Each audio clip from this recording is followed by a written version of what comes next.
we had to deal with my parents' reaction to this. And so, yeah, it was like sort of a negotiation. What was it in the preceding 5 years that got you to the place where you wanted to leave? Um, so many things happened in that time. And it was almost like just like a culmination of all of the things that had been happening in my life. Like, I think being moved from Florida to Los Angeles at that point was a big part of it, because I already was ripped away from everyone who I cared about. My grandmother had been living in Florida. She was a Scientologist, and I could see her. And so I kind of felt like at that moment I'd had everything taken away from me. And then I was based in Los Angeles. And then just so many things happened over and over again. I met my ex-husband. They tried to take him away from me. It was like interrogation after interrogation. I was always being interrogated the entire time I was in Scientology because of my uncle's position. And do you think your uncle was aware of that?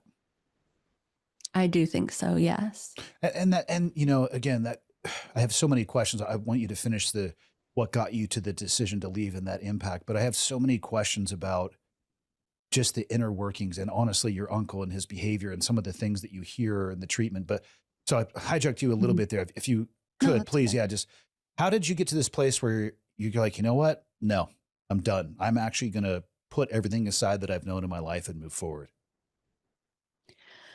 There was a period before I left where me and my ex-husband were in Australia for a year, and we were there on a church mission, and we were there for about a year, and we were basically away from the hellhole of what it was day to day being in the Sea Org and Scientology, where you were kind of being yelled at all day, and you were working so many hours. And so when we came back, the difference was so stark. Things had actually gotten worse. Like, we were required to work all night, like for weeks in a row. Like, people would be sleeping under their desks. They would be giving them B12 shots. And it would be like everything was urgent. Like, I worked in the branch of Scientology where we would design church buildings and get the renovations done and get them executed.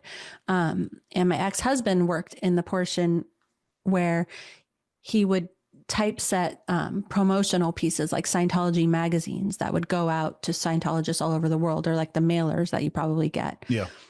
And we would both be kept up night after night. Like, we already our regular time to go to bed was midnight. And that still like wasn't good enough. Like, we would be kept up all night and sleep for a few hours under our desk. There would be people, like, basically any little sense of joy that you had, there were people marching around trying to take it away. Like, literally, if you had snacks in your desk, they'd be like, that's not allowed. If you were listening to music while you were working, they were like, that's not allowed. And even though those seem like stupid little things, they were just things that I had grown up believing that we were in Scientology to help people, and that we were sacrificing certain things because we were going to make the world a better place. But then when they were inside the organization, they were doing these things that in no way could be seen as helping people. And they were hurting people who I cared about, who were my friends, every day. And it just seemed to be for no reason other than because they could. So that's standard Sea Org treatment, what you're describing. That is just the life.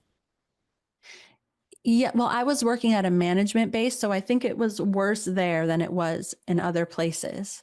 And so some places are worse than others. Okay, Yeah. but for as far as the place where you were working, that was just a day on the job. People were like, hey, this is what the job is. This is how we get treated.